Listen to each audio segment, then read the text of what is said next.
Hi, Jim. How are you? Monica, hi, good to see you. You too. Thanks for talking to me again.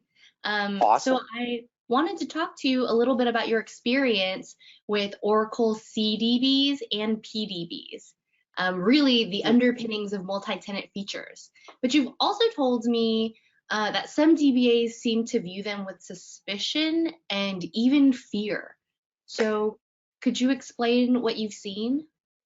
Yeah, it's funny. I've been either working with or teaching Oracle classes for a long time, and I remember first teaching the 12C Release 1 new features class 7 years ago. So first off, multi-tenant has been around a long time, almost 6 or 7 years at least.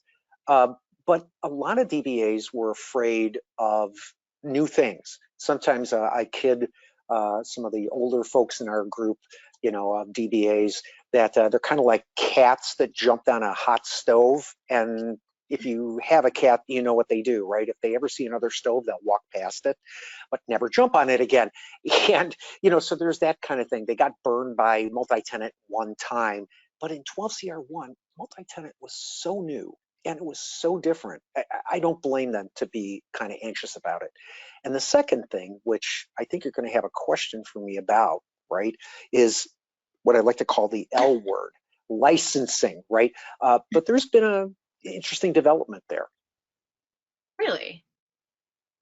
So are you saying there might be some cost differentiators with licensing Oh, the old cost differentiator line. Okay, yes, actually, yeah, actually, what's really exciting, and I actually have a client that we're expressly converting up to 19C to take advantage of now? this, is the fact that now with multi-tenant in 19C, you can have up to three, that's three PDBs without incurring additional licensing. It used to be one.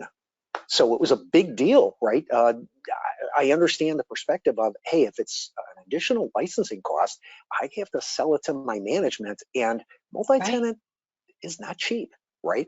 So, in these days and ages, my attitude is that, we need to uh, keep it as simple as possible.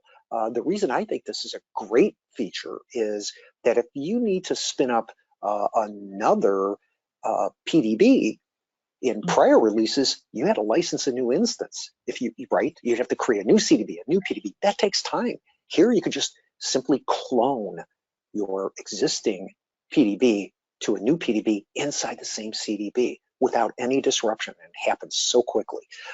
The other aspect too, I think, is that as DBAs start looking at multi-tenant, even in 12CR2, 18C, and especially in 19C, there's a lot more features there. It's much more mature than it used to be. So basically, there's no reason to be a fraidy cat anymore. Don't be afraid of the stove. You can jump back on top of it. That's exciting to hear. I know we do talk to a lot of folks who, their first biggest fear is licensing costs. Right, So that's right. super exciting, but otherwise it sounds like you're saying there's a lot of big changes in 19C. Oh, yeah. And that's why we're doing a whole 45-minute webinar on it on May 7th. Awesome. And that's our webinar with ODTUG, right? Right, exactly, exactly. I guess I better get working on the demo for that. Like I said, I have to work on the slides too.